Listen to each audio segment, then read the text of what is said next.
sisters and brothers of America,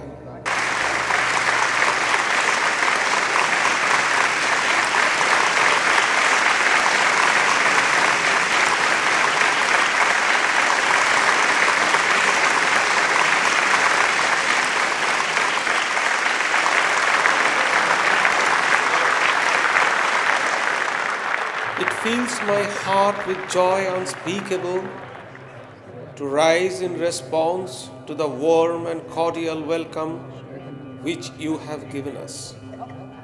I thank you in the name of the most ancient order of monks in the world. I thank you in the name of the mother of religions. And I thank you in the name of the millions and millions of Hindu people of all classes and sects.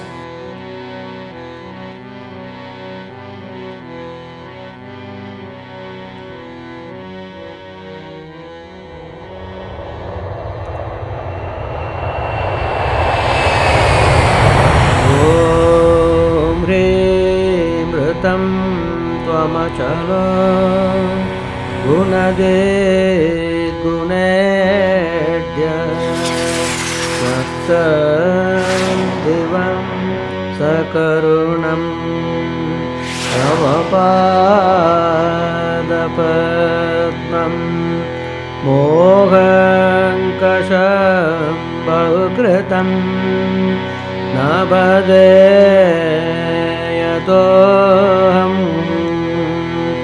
Tasmat Tvameva Sharanam Mama Dinabando.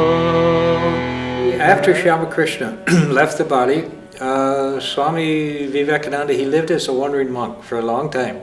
Went all over, up and down, from the farthest north to the south of India. And so it's said that he swam out to the rock, what's now known as Vivekananda Rock, down at Kanyakumari. And while there, he went into deep meditation, and he had a vision of Shamakrishna, beckoning him to come over the ocean, across the water. And at that point, he realized that he was meant to attend this Parliament of Religions in Chicago. At that time, Chicago was primarily a young and very vibrant city. And one of the unique things about Chicago are its leading families. And it was these leaders who wanted to, put Chicago on the international map. Now they had back in, I think it was 1867, they had the Chicago fire, which burnt most of Chicago down. And so it was like coming out of the ashes. But there was a tremendous spirit of dynamism, of energy, of youth, in Chicago. And that was true, I think, of America in general, that we were a young nation and a very kind of youthful energy.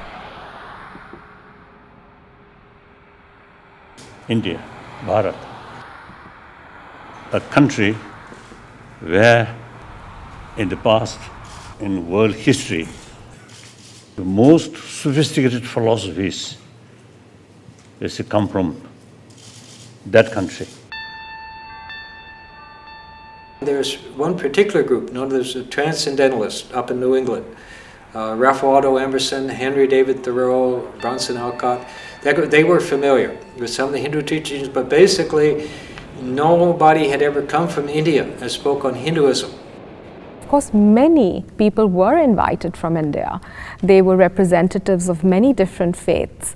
But in fact, there was no invitation to someone to represent Hinduism. It's almost like an accident of history that he actually did come here. He traveled from Bombay to Vancouver by ship. From Vancouver, BC, he took a train to Chicago. It was in India that many Maharajas, when they met Swami Vivekananda while he was traversing the length and breadth of the country, and he was so articulate that many of these Maharajas collectively felt that it would be great if he was to go as a representative for Hinduism. India is living sort of example where most sort of important world religions live together. Beside homegrown religions, then Jainism, Buddhism, Zoroastrian, very, very ancient world religion from outside. Then Christianity, Islam, these come from outside of India. But all these major world religious traditions live together in this country. My thanks also to some of the speakers on the platform who, referring to the delegates from the Orient, have told you that these men from far off nations may well claim to honor of bearing to different lands the idea of toleration. I am proud to belong to a religion which has taught the world both tolerance and universal acceptance. We believe not only in universal toleration, but we accept all religions as true. I am proud to belong to a nation which has sheltered the persecuted and the refugees of all religions and all nations of the earth. I am proud to tell you that we have gathered in our bosom the purest remnant of the Israelites who came to southern India and took refuge with us in the very year in which their holy temple was shattered to pieces by Roman tyranny. Now in 1893, we had, as you know, we had the Columbian Exposition. And it also revealed the latest discoveries in science and technology. That Edison was just, his inventions were just coming out. Tesla was there. He had invented or discovered alternating current. Charles Bonney was the one who came up with the idea. He said that as we showcase our kind of material achievements, it's important to showcase our intellectual and social and cultural achievements as well. And so they organized a series of 12 different congresses. And one of these was the Parliament of Religions. He has to undergo a lot of hardships. He didn't realize he needed an official invitation or anything to participate in the Parliament. But in Boston, he met a professor. Professor Wright. He was the professor of philosophy in the university. When Swami Vivekananda asked for credentials, and he said, Swamiji, it is very funny to ask credentials from you. It's like asking credentials from the sun regarding its right to shine. He had a very powerful personality. He had these glowing eyes and he was full of passion. And he always wore the Swami's robes. And he spoke very well. He spoke very good English. Then he came by train to Chicago. At that time, the introduction he got from Boston, it was lost. And it was September and it was very cold here.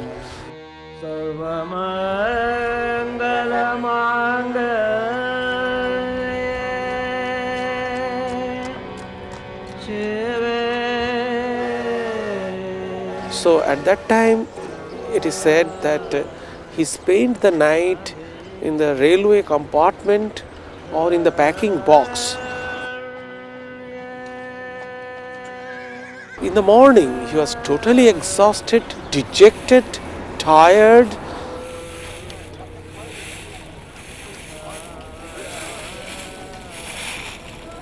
But at that time, he was kind of wandering around. He actually was trying to beg his food from door to door, like sannyasis do in India, and people were just chasing him away, being very rude. Eventually, he ended up here, somewhere on these steps. Then, because he was hungry and exhaustion, he fell down.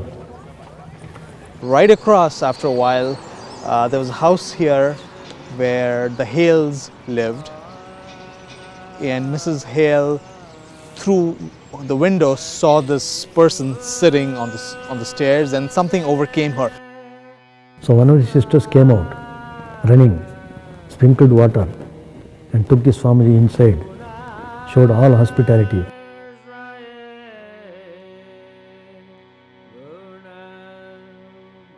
And then she took Swami Vivekananda to Parliament Vivekananda.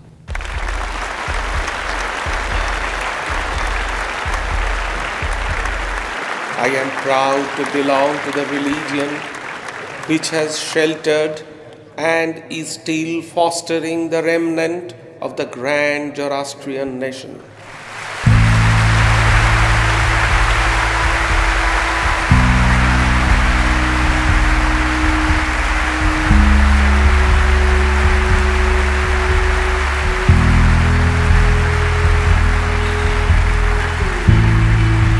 This was not just words, it had this whole spiritual sadhana, everything behind it. It was there that he made his powerful advent. Hinduism at that time was only known for the practices that the colonial government was trying to eradicate in India.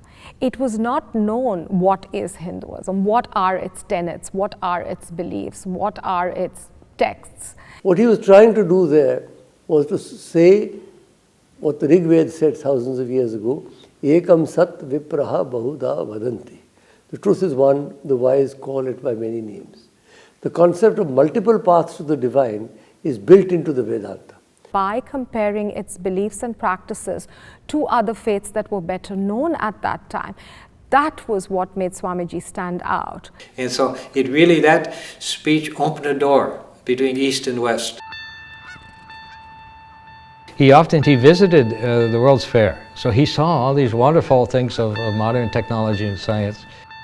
He said that India had a beautiful jewel, but it was lying in the mud.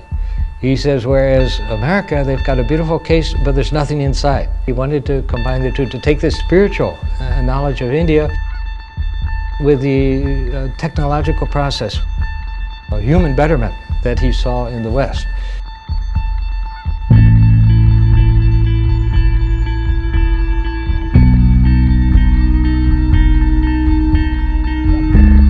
As the different streams, having their sources in different places, all mingle their water in the sea, so, O Lord,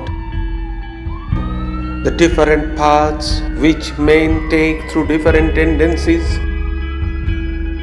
various though they appear crooked, so straight, all lead to Thee. That there is an underlying spiritual unity for all diversity and for all of humankind. It was the ground for which he spoke to the West and said that this ground also needs to be understood, and that the material achievements, the prosperity and the efficiency and the science and things from the West also were parts of that spiritual unity.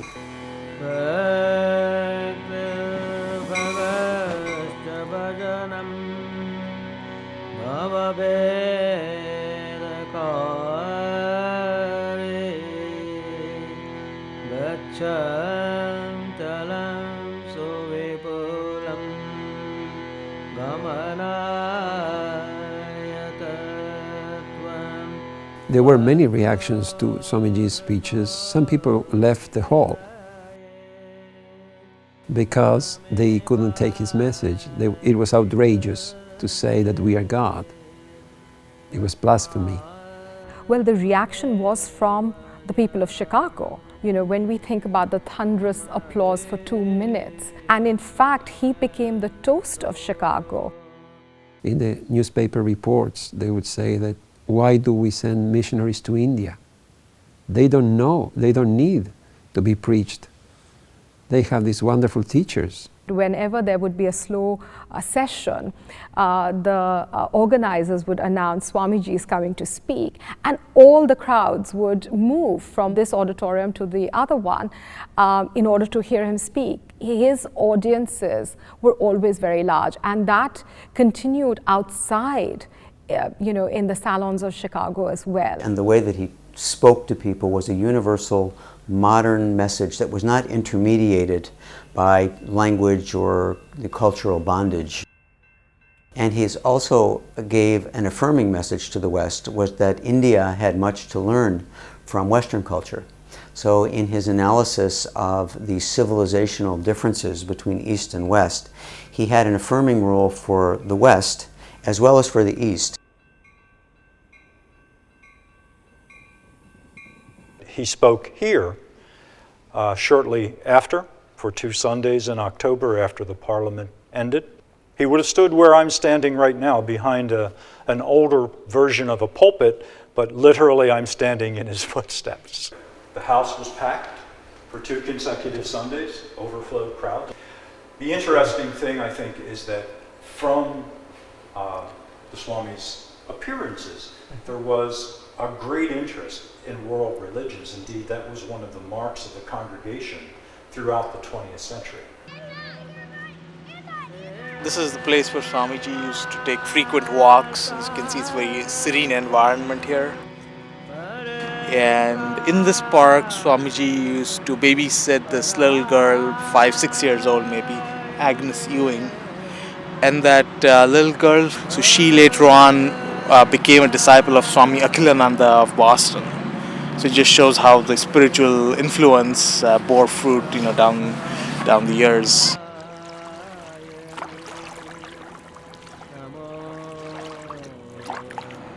And it's likely that this is the place, shore of Lake Michigan, where it's recorded that he reached Samadhi in one of his experiences. Inactive.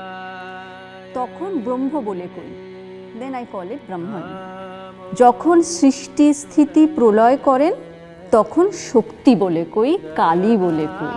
So when he is involved in সৃষ্টি স্থিতি প্রলয়, creation, preservation and destruction, then I call it Kali or Shakti.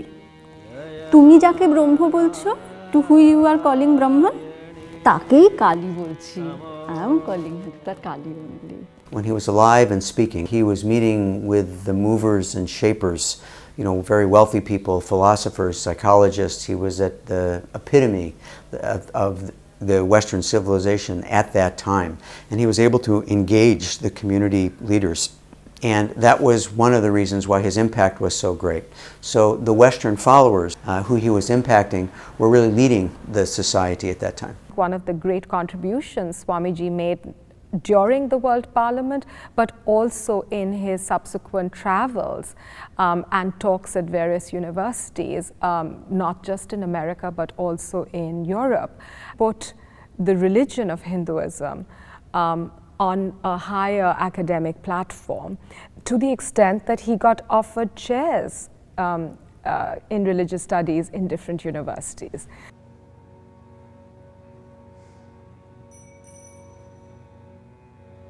There are now so many Indians in so many of the places where the Vedanta centers are thriving that the primary audience is the Indians who are now living around the Vedanta centers. And that means that the community is very deep into the Vivekananda and Ramakrishna teachings and understandings, but it also has a more Hindu environment.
In Vedanta, there is no exclusivity. We don't believe that we are the sole possessors of the truth. And we believe that even an atheist is fine. If you are a Christian, Swamiji wants you to remain a Christian. If you are a Hindu, fine. If you are a Muslim, a Jewish person is fine. Just try to give more depth to religion, bring it into your life. Seeing God is something that will happen when the conditions are given. To lay too much stress on seeing God is like bothering about the result. We worry about the job to be done, and the result will come. The way to realize the truth is through jnana, is through knowledge. By pursuing the path of knowledge, one can definitely realize the truth. The Vedanta was the philosophical essence of Hinduism, which was universal in its appeal. The late Swamiji, 100 years ago, right? He already, you see, seeing these things. Sectarianism, bigotry, and its horrible descendant, fanaticism, they have filled the earth with violence, drenched it often and often with human blood, destroyed civilization, and sent whole nation to despair. Had it not been for these horrible demons, human society would be far more advanced than it is now. But their time is come, and I fervently hope that the bell that tolled this morning in honor of this convention may be the death knell of all fanaticism, of all persecutions with the sword or with the pen, and of all uncharitable feelings between persons wending their way to the same goal. I feel simply I am one of his followers. Om Hrim Mritam Tvamachala Gunade Gunedya Naktam Devam Sakarunam Tavapadapatnam Mohankasham Bahukritam Nabadeyatoham Tasmat